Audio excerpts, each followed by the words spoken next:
నీ పరిశుద్ధ నామానికి మహిమ కలుగునుగాక. యేసయ్య పరిశుద్ధుడు, పరిశుద్ధుడు. మనల్ని కూడా పరిశుద్ధులుగా ఉండమన్నాడు. ఆయన మనతో వాగ్దానం చేసిన దేవుడు నమ్మదగిన వాడాయన. మనల్ని ఆయన ప్రేమిస్తున్నాడు. యెహోవా తేజస్సు మందిరమును నింపెను. ఎప్పుడైతే మందిరము దేవుని ప్రబలముతో నిండిందో, దేవుని తేజస్సు మందిరము నిండిందో, అక్కడ ఉన్న వాళ్ళందరూ కూడా ఆ తేజస్సుకి దేవుని మందిరం అంతా నిండిపోయింది. ఆయన మనల్ని ప్రేమిస్తున్న రీతి చూస్తే, మనల్ని బలపరుస్తున్న రీతి చూస్తే, మనల్ని సిద్ధపరుస్తున్న రీతి చూస్తే, యెహోవా తేజస్సు మందిరమును నింపెను. ఈరోజు దేవుని వాక్యము మనల్ని ఎంతగా ప్రబలుతుందంటే, మనల్ని ప్రేమిస్తున్న దేవుడు కృపామయుడు. ఫిలిప్పీయులు రాసిన పత్రిక 1వ అధ్యాయము 12వ వచనము.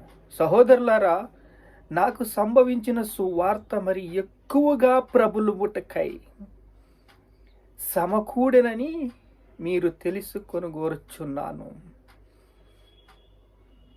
మరి ఎక్కువగా ప్రబలాలంట. మరి ఎక్కువగా ప్రబలాలి అంటే మనం సహవాసము చేయాలి, దేవునితో సహవాసము చేయాలి. దేవునితో సహవాసము చేసినప్పుడు దేవుడు మనకి అన్నీ నేర్పిస్తాడు. నేను సాత్వికుడిని, దీన మనసు గలవాడిని. నా దగ్గరికి రండి, నేర్చుకోండి. నా దగ్గరికి వచ్చి నేర్చుకుని దీనులవ్వండి, నేను నేర్పిస్తాను అని దేవుడు చెప్తున్నాడు. యేసుక్రీస్తు సంపూర్ణుడు, పరిపూర్ణుడు, ఆయన పరిశుద్ధుడు. మనకి నేర్పిస్తాడు. ఆయన మాత్రమే నేర్పిస్తాడు. ఆయన మనల్ని ప్రేమిస్తున్నాడు కాబట్టి. సహోదరులారా, నాకు సంభవించిన సువార్త మరి ఎక్కువగా ప్రభువుకై సమకూడినని మీరు తెలుసుకొనుగోరుచున్నాను. ఇక్కడ యోబు గ్రంథంలో నీవు పిలిచిన 13వ అధ్యాయం 22లో నీవు పిలిచిన ఎడల నేను నీకు ఉత్తరం ఇచ్చేదను. నువ్వు నన్ను పిలిస్తే నీకు జవాబిస్తాను. నేను పలికెదను, నీవు నాకు ఉత్తరమేమో. అక్కడ ఉత్తరానికి ప్రత్యుత్తరము. ఎంత దేవుడితో సహవాసము, దేవుడితో సంబంధము, దేవుడితో ఐక్యత, దేవుడితో అనురాగము, ఆప్యాయత, అనుబంధము, ఎన్ని మనకి సమకూడి జరుగుతున్నావో చూడండి. ప్రబలాలంట, ప్రకాశించాలంట.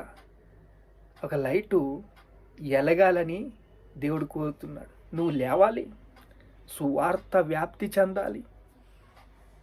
ఒక్కొక్క రాష్ట్రము ఈరోజు ఎంత అణగారిపోతుందో. అధికారులు, శాస్త్రులు, పరిసయ్యులు ఏ రకంగా లేస్తున్నారో అంతా చీకటి. అధికారం అంతా కూడా దుష్టుడి చేతిలోకి వచ్చేసింది. శత్రు బలమంతటి మీద నేను మీకు అధికారం ఇచ్చాను రాని. ఫరో సైన్యము, ఐగుప్తీయులు ఎర్ర సముద్రము గుండా వెళుతున్నారు. అలా వెళ్ళనిచ్చాడు. ఒక్కసారే ఆ కర్రని ఎలా అన్నాడంతే, స్టాప్, స్మాష్. మునిగిపోయారు. రథాలు మునిగిపోని, సైన్యం మునిగిపోయింది, సేనలు మునిగిపోని.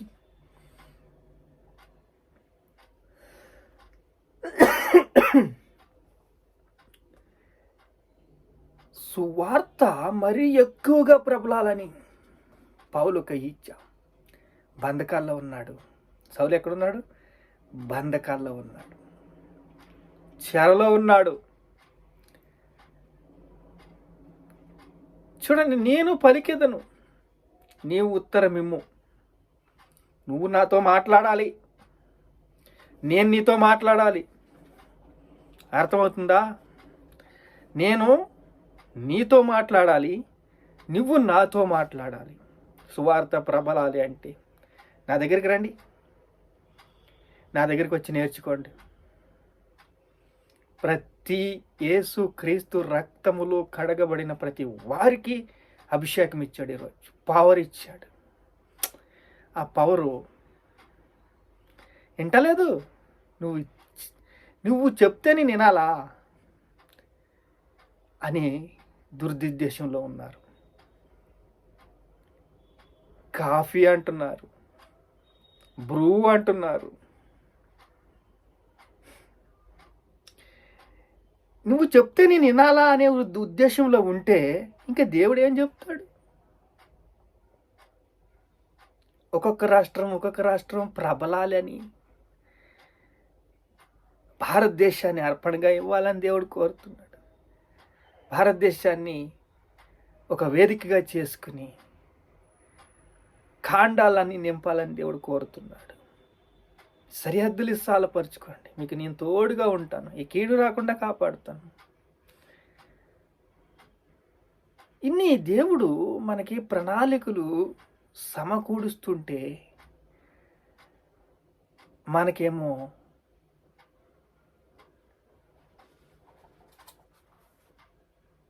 నీవు పిలిచిన ఎడల నేను నీకు ఉత్తరం ఇస్తాను. నువ్వు పిలిస్తే నీకు జవాబు వస్తుంది.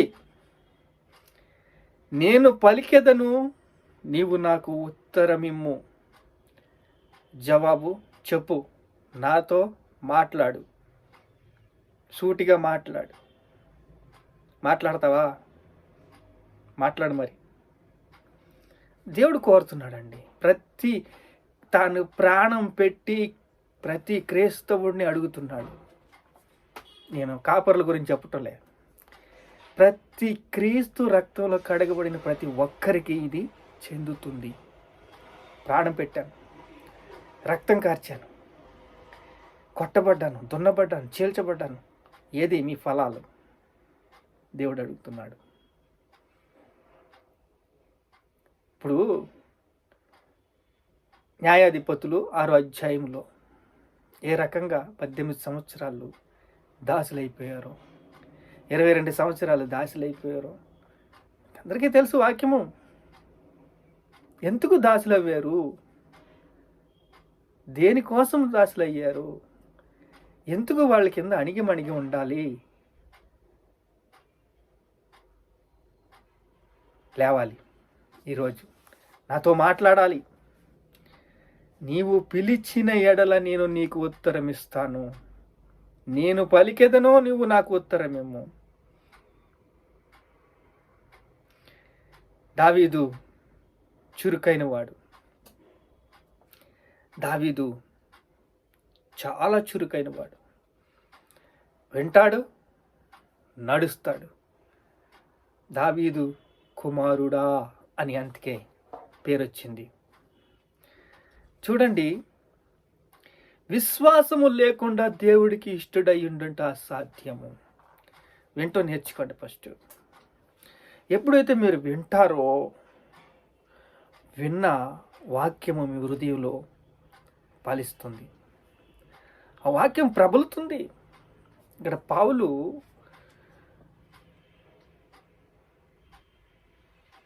సహోదరులారా, నాకు సంభవించిన సువార్త మరి ఎక్కువగా ప్రబలుటకై సమకూడినని మీరు తెలుసుకొని కోరుచున్నాను.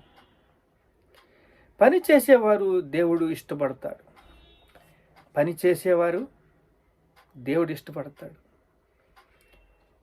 మనుష్యులు పై రూపాన్ని లక్ష్య పెడతారు, కానీ దేవుడు హృదయ అంతరంగాలు పరీక్షిస్తాడు, చూస్తాడు.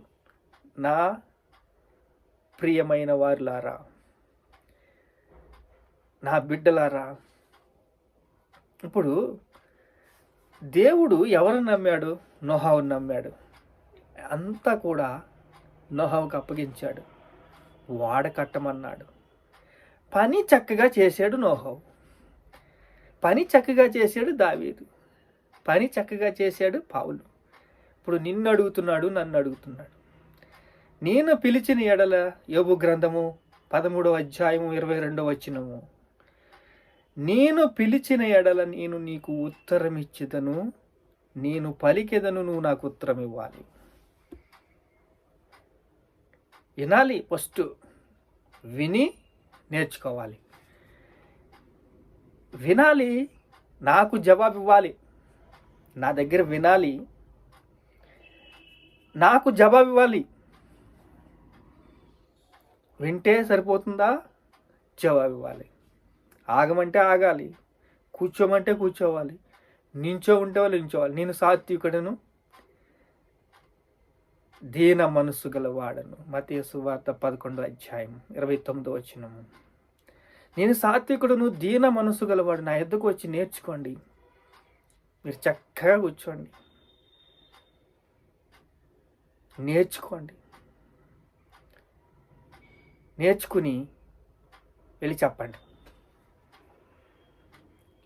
లోకంలో అన్ని జనులకు చెప్పండి. విశ్వాసానికి విధేయులవుతారు వాళ్ళు.